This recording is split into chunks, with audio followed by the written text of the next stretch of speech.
മൂസാ നബിയെ വളർത്തിയത് പിന്നീട് അദ്ദേഹത്തിൻ്റെ ശത്രുവായ ഫറോവയായിരുന്നല്ലോ.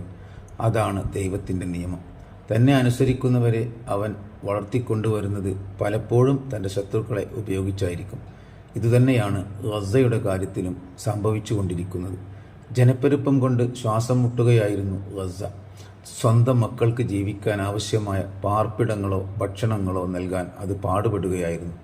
അതിനിടെയാണ് ഇസ്രയേൽ അതിനെ തല്ലിക്കൊല്ലാൻ രംഗത്തെത്തുന്നത്. അത് ബോംബുകൾ വർഷിച്ച് ഗസയുടെ മായിടം പിളർത്തി, കെട്ടിടങ്ങൾ തകർത്തിട്ടു, കൃഷിയിടങ്ങൾ താറുമാറാക്കി. ഗസക്കാരുടെ വിയർപ്പ് വീഴേണ്ട ഇടങ്ങളിൽ അവരുടെ രക്തം ചാലിട്ടൊഴുകി. ലോകം വാവിട്ടു കരഞ്ഞു. പ്രകൃതി കണ്ണുനീരൊഴുക്കി. പക്ഷേ പരുന്തിൻ്റെ നഖങ്ങളിൽ കോർക്കപ്പെട്ട കോഴിക്കുഞ്ഞിൻ്റെ കരച്ചിലിൻ്റെ ഫലമേ അതിനുണ്ടായുള്ളൂ.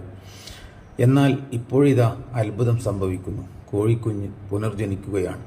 ചെന്നായ വളർത്തുന്ന ആട്ടിൻകുട്ടിയാകുകയാണ്. ഇനി ലോകം കാണാൻ പോകുന്നത് അള്ളാഹു ഉദ്ദേശിച്ചാൽ മറ്റൊരു ഗസയാണ്. തികച്ചും ഭൂമിയിലെ കൊച്ചു സ്വർഗമാവുകയാണ്. വിത്ത് നഷ്ടപ്പെടുത്താതെ ചെടികളുണ്ടാക്കാനാകില്ലല്ലോ.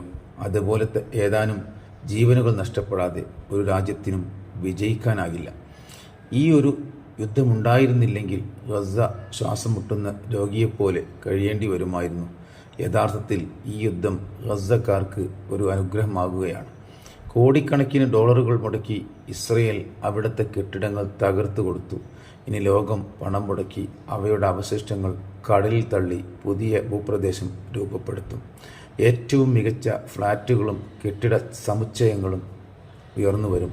വിനോദസഞ്ചാരികൾ ഒഴുകിയെത്തുന്ന നാടായി അത് മാറും. നക്ഷത്രങ്ങൾക്കിടയിൽ പ്രകാശിച്ചു നിൽക്കുന്ന ചന്ദ്രനെ പോലെ നമുക്ക് കാത്തിരിക്കാം പ്രാർത്ഥനയോടെ ആ നവ പുലരിക്കായി. അതെ, ചെന്നായ വളർത്തുകയാണ് ആട്ടിൻകുട്ടിയെ.